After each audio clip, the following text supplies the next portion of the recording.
इंतजार करने वालों को तो बस उतना ही मिलता है जितना कोशिश करने वाले छोड़ देते हैं। ये बात कही थी डॉक्टरेट एपीजे अब्दुल कलाम जी ने, और उनकी ये पंक्तियां किसी का भी हौसला बढ़ाने के लिए काफी है। दोस्तों, ये बात बहुत कम लोगों को पता है कि जब कलाम सर 23 साल के थे, उनका सपना एक पायलट बनने का था और अपने लक्ष्य को पाने के लिए उन्होंने एयरोनॉटिकल इंजीनियरिंग की पढ़ाई की और एयरफोर्स का एग्जाम में बैठे।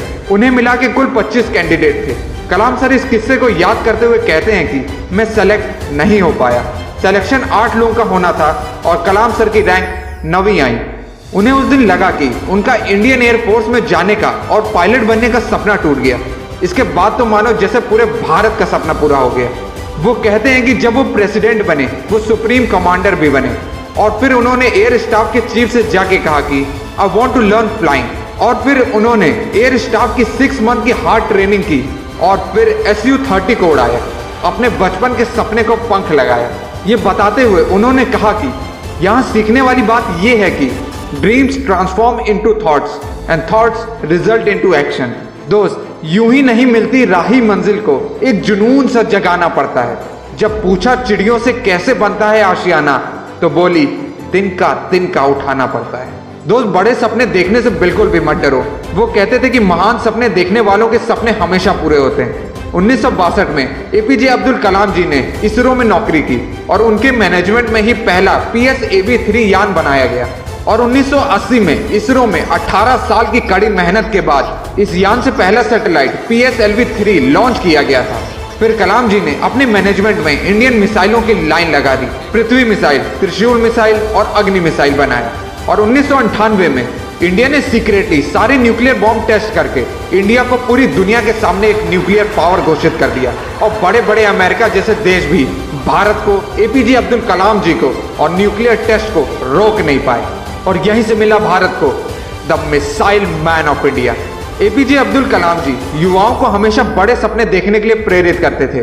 वो कहते थे, युवाओं को मेरा यही संदेश है कि कुछ अलग तरीके से सोचो, कुछ नया करने का प्रयास करो, हमेशा अपना रास्ता खुद बनाओ और असंभव को हासिल करो। अखबार बेचने वाले बच्चे से लेकर राष्ट्रपति बनने तक का ये सफर सबको प्रेरणा दे गया। आसमान की बुलंदियां छूने के बाद भी उनके पैर हमेशा जमीन से जुड़े रहे। उनकी सादगी के लोग हमेशा कायल रहे। डॉक्टरेट एपीजे अब्दुल कलाम जी का ये किस्सा सबको चौंका गया।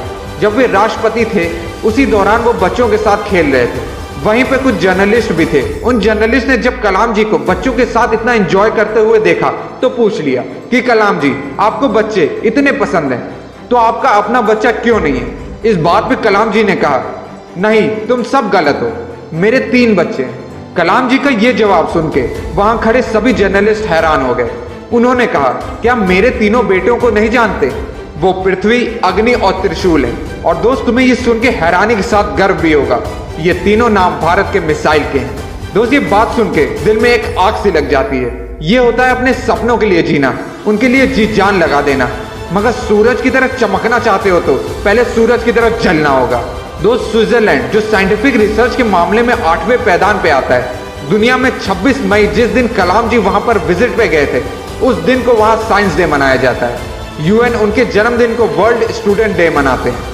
दोस्त, ये होती है परिभाषा भारत के सम्मान की जब बात होती है डॉक्टरेट एपीजे अब्दुल कलाम की। एक बहुत गरीब से घर से होने के बावजूद भी अपनी मेहनत और समर्पण के बल पे बड़े सपने को साकार कैसे करते हैं, इनका नाम ही इस बात का प्रमाण है। और ये बात हमेशा याद रखना, उम्र थका नहीं सकती, ठोकरें गिरा नहीं सकती, अगर जिद हो जीतने की तो हार भी हरा नहीं सकती। जय हिंद, जय भारत। और अपने सपने को मोटिवेशनल फ्लाइट देने के लिए चैनल को सब्सक्राइब कर लेना। चलो और फोड़ दे आज से।